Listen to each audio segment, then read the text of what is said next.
Oh my God, nag-awas na.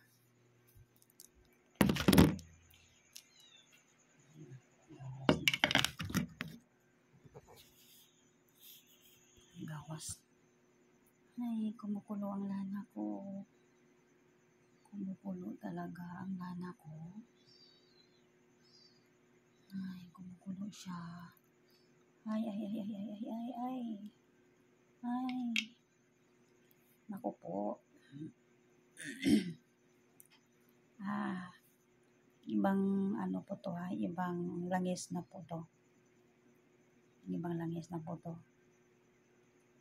Medyo iba ang ano niya, ang mukha niya. Iba to na langis kaysa ginawa ko na langis na one eye oil. Ito po ay maraming secret ingredients po na sa loob. Ito po, Friday po ngayon, nagbubbles po siya. Yan po ang mga gawa ko, lahat ng mga langis. Nagbubbles talaga sila, kumukulo. Ang lahat ng mga langis ng ginagawa ko ay kumukulo sila lahat. Pero iba-iba ang mukha ng mga langis ko. Ito na langis ay iba ito na mukha, pero kumukulo din siya. Tapos yung na-post ko na din dyan sa Facebook ko, kumukulo din po siya, pero may mga na po yun. May konsagra. Ito may konsagra po ito, pero iba naman po ito. Ito siya.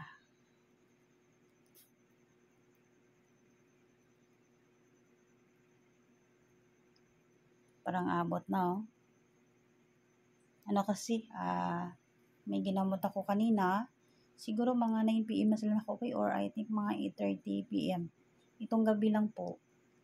Tapos, kasi siya, kinulam. Tapos yung nagulam sa kanya, parang may lahi po na aswang. Tapos yung aswang, kanina po, pagpunta nila dito, nakapasok na sila ng bahay ko, may huni po ng ibon. Kami lang po ang nakarinig ng assistants ko po at yung 2 babies ko. Pero yung ngayon din po nandiyan na po siya, yung ibon. Hindi niya ako talaga tinantanan. Kaya, hindi talaga ako ngayon, hindi ako mag-ritual ng ritual na sa iba ng ritual. 3 AM ko na po dahil may kalaban po ako ngayon. Okay po. Tapos yung yung sa loob ng bahay ko is may naman ito, may mga itinanim naman po ako dito sa loob at sa labas. Pero sa taas ng medyo distansya lang po siya dito sa akin. Pero ang enerhiya ng na nagkabulol ako. Kasi mga maga pa ako ng gamot.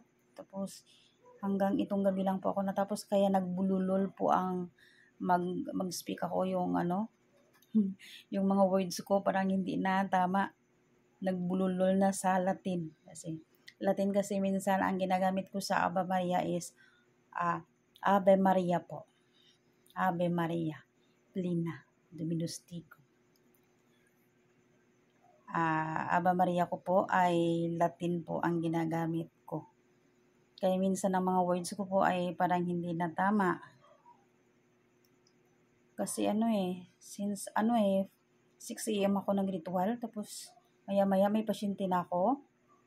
Hanggang gabi po ang pasyente ko po. Kaya nagbululol na ang ko. Ang pag-pronounce ko po ng mga words, hindi na po tama ang mga words ko. Bulol na talaga.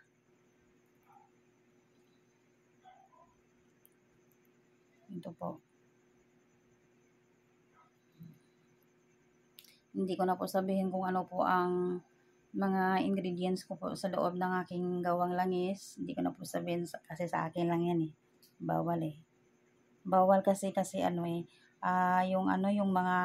yung mga friends ko po na mga spirits from purgatory, lahat, na mga kanuan, lahat, na kahit hindi ko kanuan ng mga gamot, lahat sila ay sila po ang kasama ko sa lahat ng paggawa ko ng langis, protection, habak, lahat-lahat.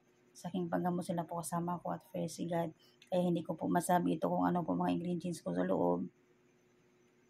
Kasi bawal talaga sa kanila sabihin. Kahit nga yung mga pangalan ng mga spirits ko ay bawal din sabihin. Kasi ayaw po nila. Ang gusto lang po nila ay maniwala lang po at magtiwala. Ganyan lang po, tapos sumampalataya tayo sa amang makapangyarihan sa lahat.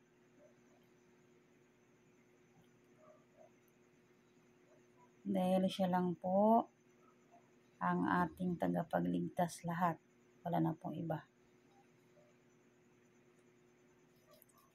Ang mangkukulam at mambabarang, darating din yan kung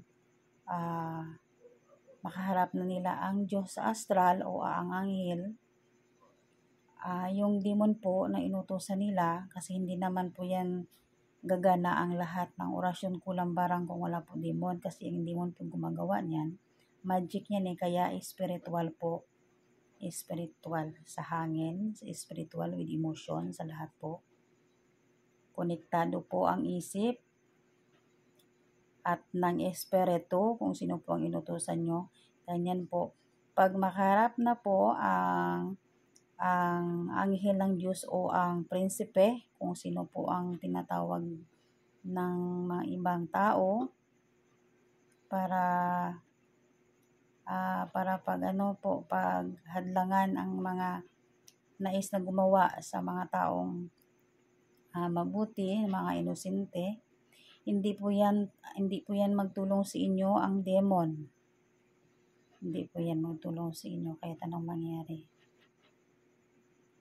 Dahil isa lang po ang tagapagligtas natin lahat. Kahit sa purgatory, sa Hades or impyerno or saan pa man. Ang ating tagapagligtas ay iisa lang. Wala na po iba. Yung mga demon po, hindi po yan magtulong sa iyo kung dyan ka na sa kapahamakan or sa digmaan. Hindi yan tutulong sa iyo. Isip lang po si Haring Nunong Kamatayan, kasi si Haring Nunong Kamatayan may permission siya sa Diyos. Si Haring Nunong Kamatayan ay may permission siya sa Diyos. Kaya Haring Nunong Kamatayan, ang paggamit sa kanya ay nakadepende sa tao. Kasi si Haring Nunong Kamatayan may permission sa Diyos. Si Lucifer po ay walang permission sa Diyos.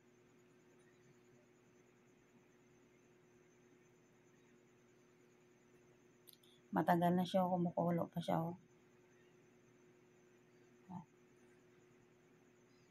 Ano kaya oras ito minto?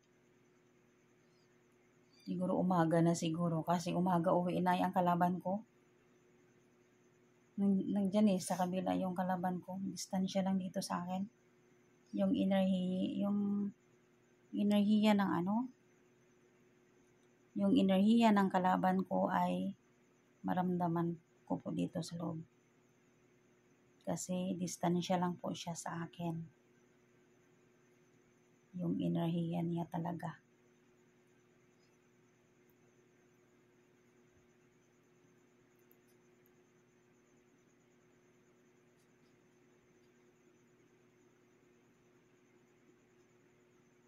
Iba ang mukha ng langis ko na kumukulo kaysa kumukulo na langis ko na pinupost ko yung sa bote din na malaki. Iba-iba kasi ang mga langis ko. Iba-iba ang mukha, iba-iba din ang mga kasangkapan sa loob.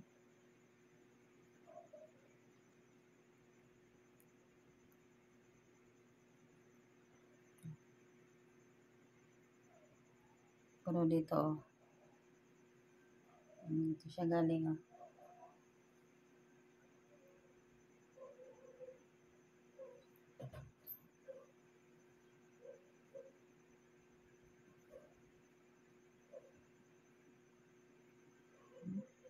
Naano ko na siya ng Ano ko na siya ng pinggan para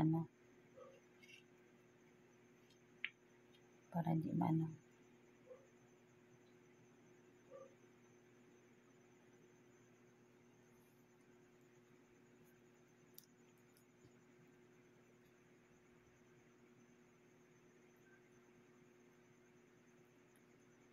Wala ito wala po ito orasyon na na papel na nandyan sa loob. Plain lang po ito.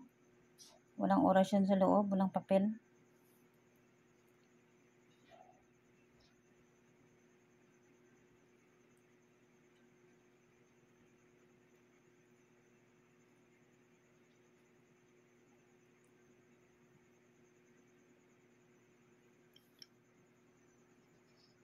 Ang enerhiya po ng aking kalaban ay malakas po dito sa akin.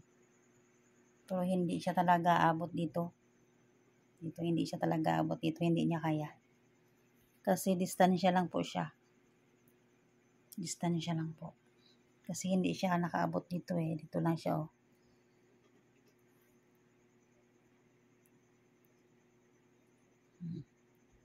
Kung malakas ang aking kalaban na enerhiya na malapit lang dito sa akin, dito hanggang siya.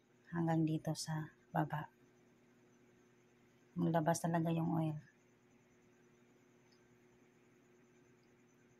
Dahil naramdaman lang po namin ang enerhiya ng kalaban is ito lang po ang result sa kanya.